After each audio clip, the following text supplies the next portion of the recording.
নমস্কার।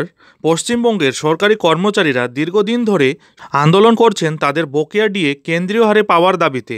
এবার রাজ্য সরকারি কর্মচারীদের পদক্ষেপে আরও চাপ বাড়তে পারে রাজ্য সরকারের। বন্ধুরা, সুপ্রিম কোর্টে মহার্ঘ ভাতার মামলায় কি নয়া মোড় আসতে চলেছে?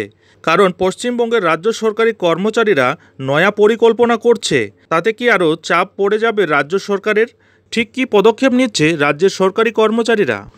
একদম সম্পূর্ণ বিষয়টি ডিটেলসে আলোচনা করার আগে চ্যানেলে নতুন হলে চ্যানেলটিকে সাবস্ক্রাইব করে বেল আইকনটি বাজিয়ে অল নোটিফিকেশন অন করে দিন এই ধরনের গুরুত্বপূর্ণ আপডেটগুলি ঠিক সময় মতো পেতে। বন্ধুরা, আপনারা জানেন সুপ্রিম কোর্টে পশ্চিমবঙ্গের রাজ্য সরকারি কর্মচারীদের বকেয়া মহার্ঘ ভাতার মামলা চলছে। পঞ্চম বেতন কমিশনের আওতায় সেই বকেয়া ডিএ মামলা চলছে শীর্ষ আদালতে এবং কয়েকদিন পরেই সেই মামলা আবার শুনানি হতে চলেছে। তারই মধ্যে এই মামলায় আবার পার্টি হওয়ার পথে হাঁটছে রাজ্য সরকারি কর্মচারীদের সংগঠন সংগ্রামী যৌথ মঞ্চ। সংগ্রামী যৌথ মঞ্চের কনভেনর ভাস্কর ঘোষ বলেছেন, সুপ্রিম কোর্টে ডিএ মামলার জন্য সংগ্রামী যৌথ মঞ্চের পক্ষ থেকে জোর কদমে আইনি প্রস্তুতি নেওয়া হচ্ছে।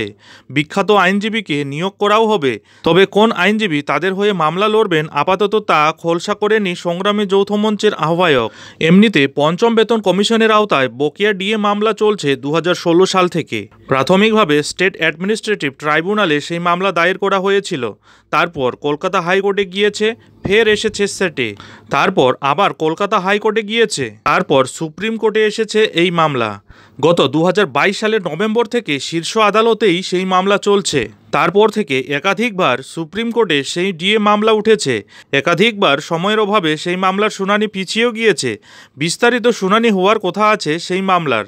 রাজ্য সরকারি কর্মচারীদের আশা, এবার মামলার বিস্তারিত শুনানি হবে আর রাজ্য সরকারের তরফে যে স্পেশাল লিভ পিটিশন দাখিল করা হয়েছে সেটা খারিজ করে দেওয়া হবে বলে আশা প্রকাশ করছেন রাজ্যের সরকারি কর্মচারীরা। বর্তমানে পশ্চিমবঙ্গের রাজ্য সরকারি কর্মচারীদের প্রাপ্ত ডিএর হার 14%। তারা ষষ্ঠ বেতন কমিশনের আওতায় সেই ডিএ পাচ্ছেন। কেন্দ্রীয় সরকারি কর্মচারীদের প্রাপ্ত ডিএর হার হল 50% এবং তারা সপ্তম বেতন কমিশনের আওতায় সেই ডিএ পাচ্ছেন। কিন্তু জুলাই থেকে তাদের আরও এক দফায় ডিএ বৃদ্ধি হওয়ার কথা রয়েছে।